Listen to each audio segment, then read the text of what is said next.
स्वागत है आपका अपना एमपी में। मैं हूं आपके साथ ऋतु सिंह।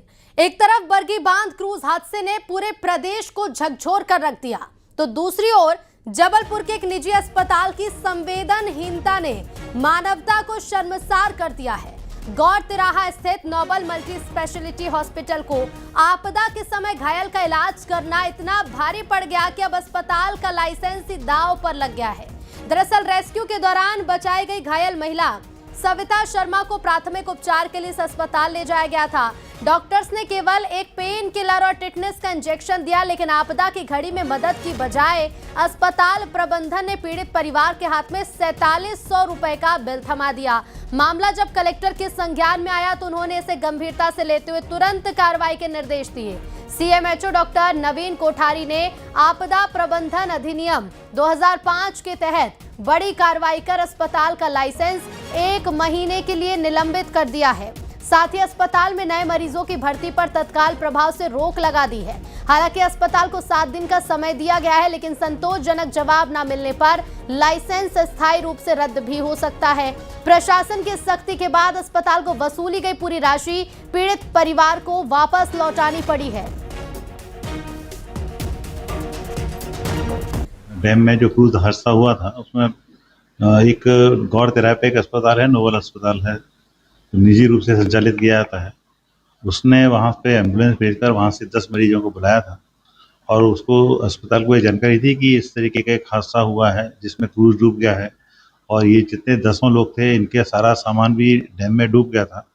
और वो आए, उनसे इलाज के नाम पर इलाज किया। उसने कुछ टिटनेस के इंजेक्शन लगाए जैसा बताया गया और कुछ पेन किलर्स दिए हुए हैं, कुछ रिपेयर वगैरह भी किया हुआ था। देखिए, मानवीय आधार पर इस तरीके की आपदाओं में जब व्यक्ति के पास पैसे नहीं होते हैं, कुछ सामान नहीं होता है, तो पैसे की तुरंत मांग नहीं की जानी चाहिए।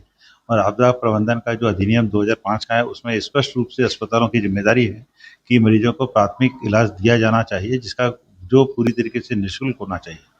तो ये जो चीज़ है, ये बाद में जो मरीज लोग थे उनका ये शिकायत भी रही कि हमारा जो शासकीय स्तर पर जो ये चीज़ थी इसमें कमी रही कि निजी अस्पतालों ने उनसे पैसे की मांग की और 4700 रुपये छोटे से काम के लिए लिए। तो इसमें माननीय कलेक्टर महोदय का निर्देश था कि इस तरीके की चीज़ों को यदि अपन यहाँ पर परमिट करते हैं जबलपुर में, तो हमारी संस्कारधानी की जो अच्छी छवि है वो छवि खराब हो जाएगी। तो इसलिए फिर उसमें कार्रवाई की गई और कार्रवाई के रूप में जो नोबल अस्पताल है उसका मेडिकल लाइसेंस जो है, अस्पताल चलाने का लाइसेंस, उसको 1 महीने के लिए निलंबित कर दिया है और अस्पताल को निर्देश दिया कि से संवाददाता श्रीनिवास चौधरी जुड़ गए हैं। श्रीनिवास, ये वाकई संवेदनहीनता है कि जिस समय सभी कोशिश कर रहे हैं कि रेस्क्यू जल्द से जल्द हो सके, जो घायल है उनका जल्द से जल्द उपचार हो सके, उस समय अस्पताल बिल बना रहा है।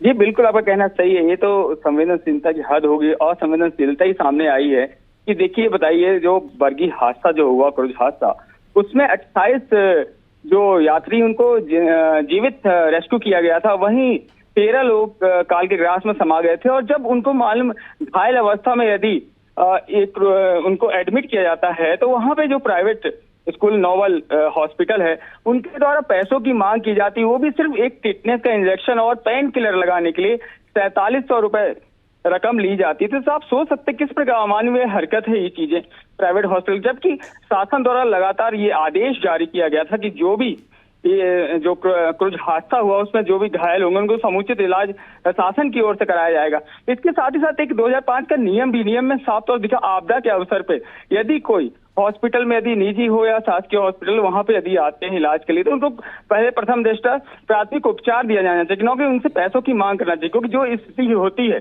उस समय उनके जेब में पैसे हैं नहीं है, उनके परिजन हैं साथ में, तो कहीं न कहीं इस मामले को लेके इसमें करना चाहिए, मतलब उनको इलाज तो समुचित देना चाहिए। लेकिन ऐसा देखने नहीं मिला यहाँ पे। हालांकि इसकी शिकायत जरूर की गई, शिकायत के बाद जरूर प्रशासनिक स्तर पर इसकी कार्रवाई की गई है, जबकि 1 महीने के इनका मेडिकल लाइसेंस निरस्त किया गया है। साथ ही साथ जो वहाँ पे मरीजों को एडमिट करने पे भी रोक लगा दिया गया है। हालांकि 7 दिनों में जवाब भी मांगा गया है साथ ही।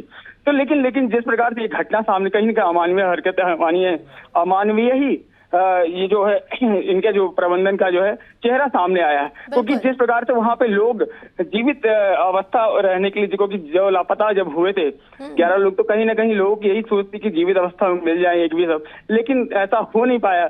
और जो जीवित अवस्था में रेस्क्यू किया गया उनके साथ भी इस प्रकार की हरकत किया जाए, क्योंकि जिस प्रकार की बहुत शिकायत जरूरी था कि ऐसे मामले में सख्त कार्रवाई। अब देखना होगा कि क्या जवाब 7 दिन के अंदर अस्पताल देता है। बहुत शुक्रिया श्रीनिवास जानकारी के लिए।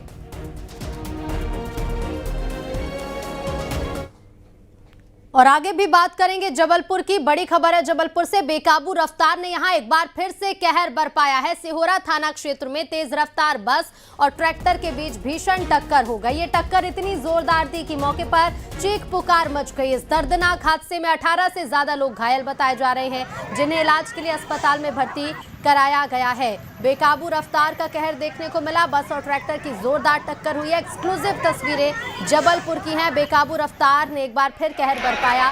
सिहोरा थाना क्षेत्र में तेज रफ्तार बस और ट्रैक्टर के बीच ये टक्कर हुई। ये टक्कर इतनी जोरदार थी कि मौके पर चीख पुकार मच गई है और 18 से ज्यादा लोग इस हादसे में घायल बताए जा रहे हैं। सभी घायलों का अस्पताल में इलाज जारी है।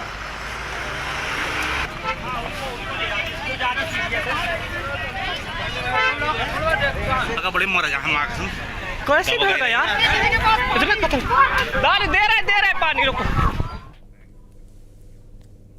गुना में पुलिस ने बड़ी